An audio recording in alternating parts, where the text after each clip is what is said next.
ইসলাম কায়েম হবে সাহাবায়ে কেরাম যেভাবে আফ্রিকা বিজয় করেছেন, যেভাবে ভারতবর্ষ বিজয় করেছেন, যেইভাবে বর্তমান যুগে এসেও তালেবানরা আফগানিস্তান বিজয় করেছে, এই নিয়মে বিজয় হবে। বাংলাদেশও ইসলাম বিজয় হলে এইভাবেই বিজয় হবে। এছাড়া যদি কোনো ব্যক্তি বিকল্প ধারায় আরাম করে ভোটের মাধ্যমে বিজয় করতে চায়, আল্লাহ তাআলা পরিষ্কার বলে দিয়েছেন, লাকাদ কানা লাকুম ফি রাসূলিল্লাহি উসওয়াতুন হাসানা, তোমাদের জন্য রাসূলের মধ্যে রয়েছে উত্তম আদর্শ। আব্রাহাম লিঙ্কনের মধ্যে নয়, আমা ক্বালা লাকাদ কানা লাকুম ফি আব্রাহাম লিঙ্কন উসওয়াতুন হাসানা। আব্রাহাম লিঙ্কনের তরিকায় তোমাদের উত্তম আদর্শতা বলা হয় নাই, পরিষ্কার হয়ে গেছে। আল্লাহর নবী সেজন্য বলেছেন, লা ইলাহা ইল্লাল্লাহ পড়বে, তোমাদের আদর্শের দাবি করবে, কিন্তু তোমাদের সঙ্গে তাদের পার্থক্য হচ্ছে তোমরা যেরকম ভাবে লা ইলাহা বলে ফামান ইয়াকফুর বিত্তাগুত, তাগুতকে বর্জন করেছো, ওই মুমিন বিল্লাহ বলে আল্লাহকে ধারণ করেছো।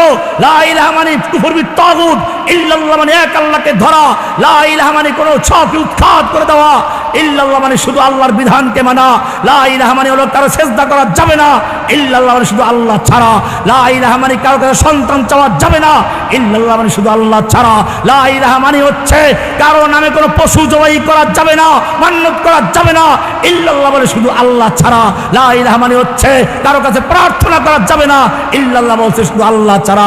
লা ইলাহা যত গায়রুল্লাহ সব উৎখাত করে দিয়ে একজনকে মানতে হবে। ফামান ইয়াকফুর বিত্তাগুত ওয়া ইউমিন বিল্লাহ, আল্লাহ বলছে এইটা যারা দুইটা করবে, খালি ঈমান আনলে চলবে না, কুফর বিত্তাগুত আগে, তারপরে আল্লাহর ঈমান রাখা, এই দুইটা যারা করবে আল্লাহ বলছেন ফাকাদ ইসতামসাকা বিল উরওয়াতিল উসকা, সে আল্লাহর রজ্জুকে ধারণ করেছে, আল্লাহর আরশের পায়া পর্যন্ত পৌঁছে গেছে, দুই হাত দিয়ে শক্তভাবে ধরেছে। ইসতামসাকা মাসাকা নয়, ইসতামসাকা শক্তভাবে ধরেছে। লানফিসামা লাহা, দুনিয়ার কোন প্লাবন, খ্রিস্টানদের প্লাবন, ইহুদিদের প্লাবন, নরেন্দ্র মোদীর শক্তি, অস্ত্র, বল, জনগণ আর সেই ইহুদিদের শক্তি, লানফিসামা লাহা, ওরা সব মিলে আল্লাহ থেকে তাকে বিচ্ছিন্ন করতে পারবে না, তাকে খড়কুটা বানাতে পারবে না, ভুসি বানাতে পারবে না, ফেড়া বানাতে পারবে না। লানফিসামা লাহা, তার সম্পর্ক কার সাথে? লানফিসামা লাহা ওয়াল্লাহু সামিউন আলিম। ও মুসলিম, তোমার সম্পর্ক হবে কার সাথে? সাহাবায়ে কেরামকে আল্লাহ নবী জানিয়ে দিলেন, গোসাউন কা গোসাইস সাইল, তোমাদের মুসলিমদের সংখ্যা তো হবে অনেক বেশি, কিন্তু তাদের ঈমানের অবস্থা হবে সেই ভাসমান খড়কুটার মতো, পানির উপরে প্লাবনের সময় বুদবুদের মতো, ফেনার মতো, যার কোনো ভিত্তি থাকবে না। সাহাবায়ে কেরাম জিজ্ঞেস করেন, ইয়া রাসূলুল্লাহ, এটার কারণ কি হবে? আল্লাহর রাসূল সাল্লাল্লাহু আলাইহি ওয়াসাল্লাম বললেন, তোমাদের মনের মধ্যে ওহান ঢুকিয়ে দেবে, ওহান। সাহাবায়ে কেরাম প্রশ্ন করলেন, আমাল ওহান ইয়া রাসূলুল্লাহ, ওহান কি জিনিস? আল্লাহর নবী এবার ব্যাখ্যা দিচ্ছেন ওহান কি জিনিস। আলা হুব্বুদ দুনিয়া ওয়া কারাহিয়াতুল মাউত, ওহান হচ্ছে দুনিয়ার প্রতি ভালোবাসা, দুনিয়ার মহাব্বত আকৃষ্ট হয়ে যাওয়া। দুনিয়ার বাড়ি গাড়ি নারী তো আছেই, শুধু এ পর্যন্ত নয়, কিভাবে মন্ত্রী হওয়া যাবে, কিভাবে এমপি হওয়া যাবে, কিভাবে একটু আরামে জীবন যাপন করা যাবে, বাড়ি করা যাবে, গাড়ি করা যাবে, গাড়িতে পতাকা লাগান যাবে, এইসব হুব্বুদ দুনিয়া ওয়া কারাহিয়াতুল মাউত, আল্লাহর রাস্তায় জীবন দেওয়াকে তারা পছন্দ করবে, আল্লাহর রাস্তায় শহীদ হওয়ার পছন্দ করবে না। এজন্য তারা নিজেরা তো শহীদ হতে যাবেও না, অন্য কেউ যেন শাহাদাতের পথে না যেতে পারে সেজন্য শাহাদাতের রাস্তা বন্ধ করে, জিহাদের পথ বন্ধ করে দিয়ে গণতন্ত্র, সমাজতন্ত্রের দিকে মুসলিম উম্মাহকে ধাবিত করবে, তাবিল করে করে জায়েজ করার চক্রান্ত করে। এটাই সায়লাব। একবার যখন সমাজতন্ত্রের সায়লাব আসলো, একদল আলেম সেই সায়লাবে ভেসে গেল।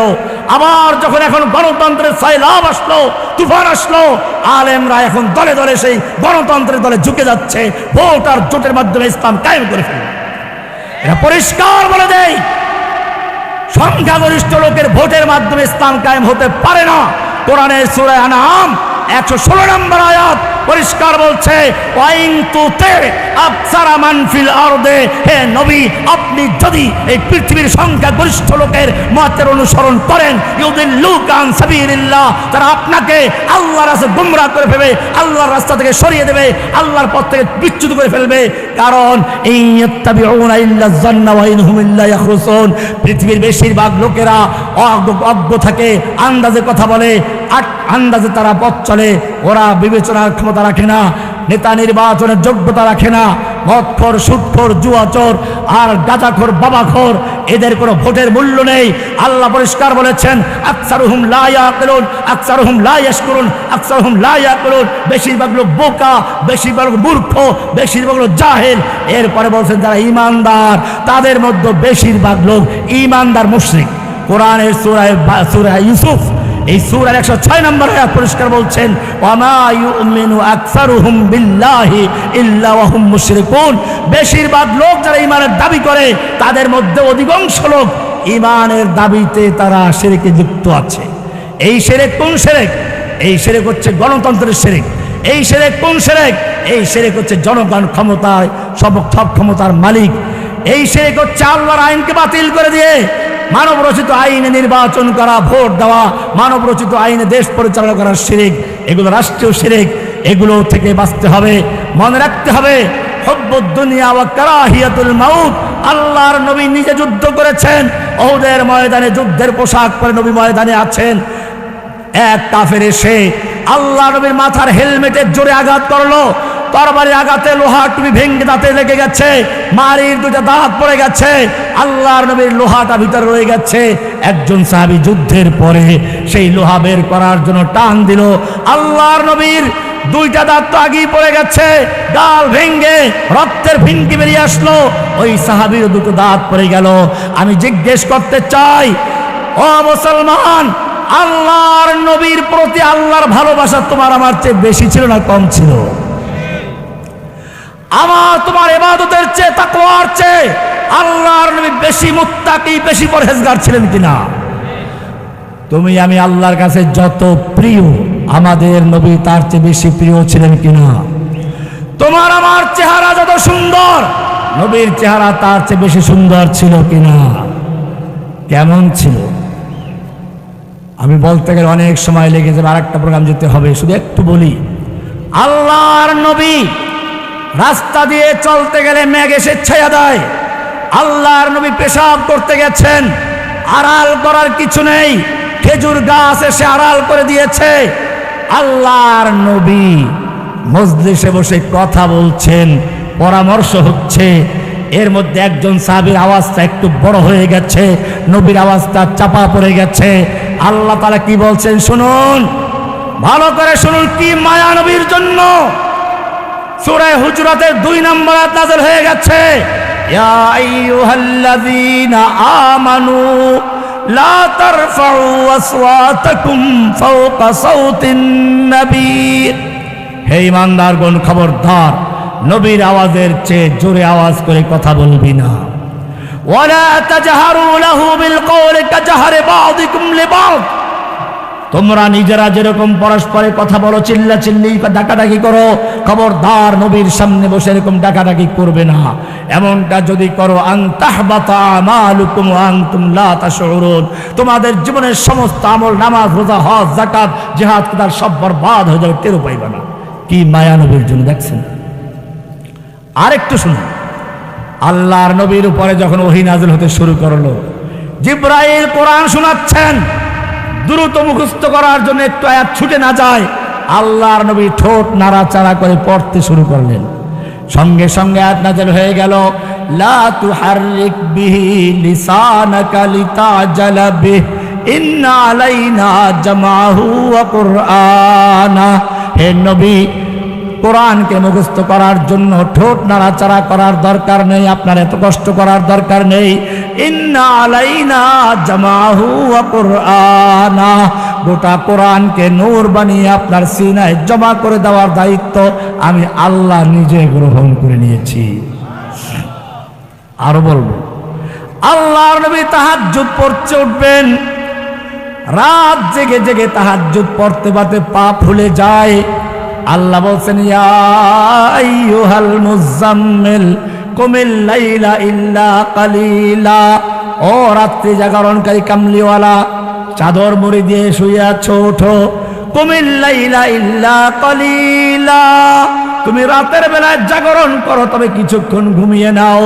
নিসফাহু আও ইনকুস মিনহু কালিলা, অর্ধেক রাত্র বা তার চেয়ে একটু কম বা বেশি। তুমি সারা রাত্র ইবাদত করলে খুশি হও, আমি আল্লাহ তোমাকে ঘুমান্ত দেখলে খুশি হয়ে যাই। কি মায়া নবীর জন্য। আমি জিজ্ঞেস করি, এই নবীকে যখন তায়েফের ময়দানে মারা হচ্ছিল আল্লাহ দেখতে পাচ্ছিলেন কিনা?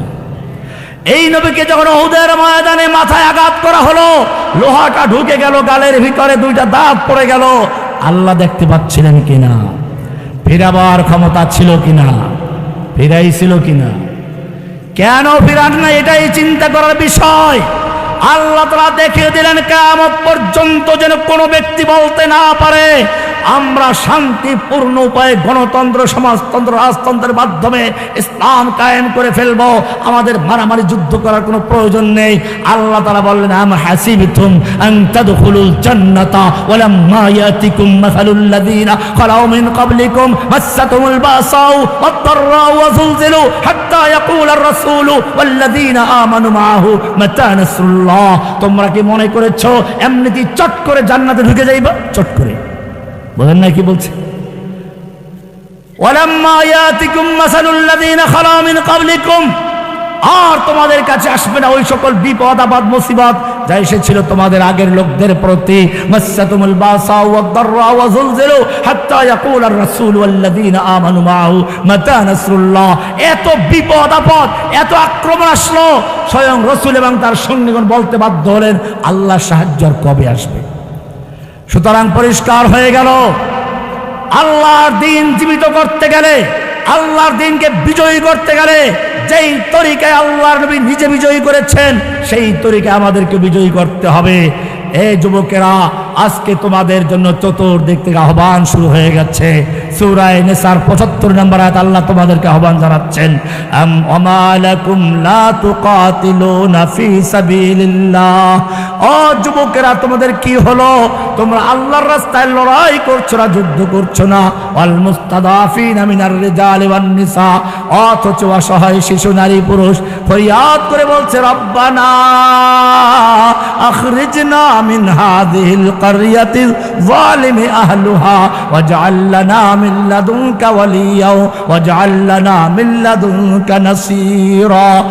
ও যুবকেরা, তোমাদের কি হলো? তোমরা লড়াই করছো না ওই সমস্ত নারী, পুরুষ, শিশুদের মুক্তির জন্য, অসহায় লোকদের মুক্তির জন্য যারা ফরিয়াদ করে বলছে হে আল্লাহ আমাদেরকে রক্ষা করো, আমাদেরকে জালিমদের হাত থেকে বাঁচাও, জালিমদের এলাকা থেকে বাঁচাও।